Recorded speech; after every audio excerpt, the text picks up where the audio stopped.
कल संभाग के कार्यकर्ताओं की चुनाव के दृष्टिकोण से जीत का मंत्र फूंकने के लिए एक बैठक लेने वाले हैं।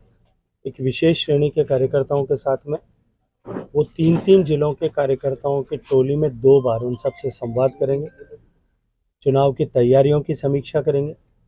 चुनाव के दृष्टिकोण से, क्योंकि भारतीय जनता पार्टी संगठन के आधार पर, संगठन की शक्ति के आधार पर चुनाव लड़ने वाली पार्टी है, इसलिए संगठन के दृष्टिकोण से तैयारियों के जायजा लेंगे और आने वाले चुनाव में विजयश्री को प्राप्त करने के लिए सभी कार्यकर्ताओं से फीडबैक लेकर के उनको आगामी दिशा निर्देश उस दृष्टिकोण से प्रदान करेंगे।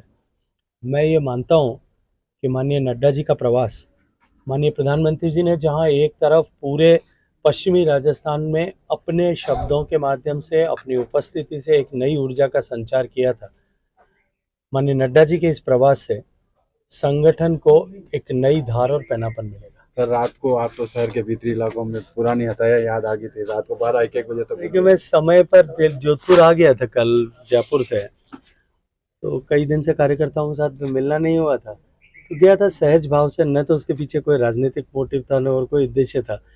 अपनी मोनोटोनी को ब्रेक करने के लिए मुझे लगता है कि वो मेरे लिए सबसे अच्छा जगह है, जहाँ मैं बैठ करके देश दुनिया के हालात के बारे में, राजस्थान और राजस्थान की राजनीति के बारे में जो वहाँ की समृद्ध चर्चाएं होती है, उन चर्चाओं में शुरू को वहाँ के बारे जो है किस तरह से कार्यकर्ता और जमीन पर बैठे हुए लोग किस दृष्टिकोण से सोचते हैं, इसके बारे में बातचीत सर, सूचियों का बड़ी बेसब्री से इंतजार है पूरे राजस्थान में।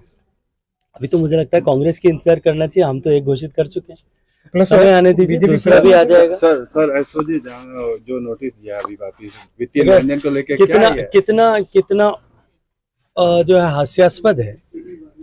पिछले 4.5 साल में माननीय मुख्यमंत्री जी ने अनेक बार आप लोगों से चर्चा करते हुए, प्रेस कॉन्फ्रेंसेस में, पब्लिक मीटिंग में बात करते हुए, कांग्रेस की मीटिंग में बात करते हुए, सरकारी मीटिंग में बात करते हुए अनेक बार मेरे ऊपर आरोप लगाए थे।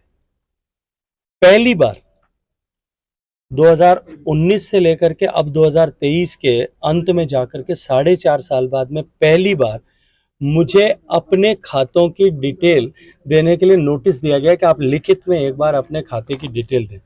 आपकी जानकारी के लिए बता दूं, अब ये नोटिस जो दिया गया इतना कितना पॉलिटिकल मोटिवेटेड है कि मुझसे जो जानकारी मांगी गई है कि आपके बैंक खातों की जानकारी दीजिए, आपकी संपत्ति की जानकारी दीजिए, आपके लेन देन की जानकारी दीजिए, ये सारी जानकारी मैं 2020 में और 2022 में एक रिप्रेजेंटेशन अपनी तरफ से बिना मांगे लिख करके एसओजी को कि आप जो जांच कर रहे हो वो इस दृष्टिकोण से करें कि इसमें जो है किसी भी तरह का पॉलिटिकल इंटरेस्ट और एंगल नहीं रहे।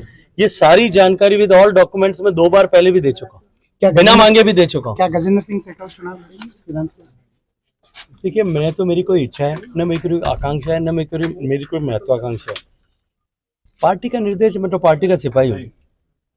पार्टी मुझे कहे कि आपको चुनाव लड़ना है, मैं चुनाव लड़ूंगा। पार्टी मुझे कहे कि आने वाले सांसद का चुनाव लड़ना है, वो लड़ूंगा। पार्टी मुझे कहे कि संगठन में काम करना है, मैं संगठन में काम करूंगा। और विचार परिवार कहे कि नहीं, यहाँ भी काम नहीं करना, कहीं और करना है, वहां करेंगे। Thank you sir.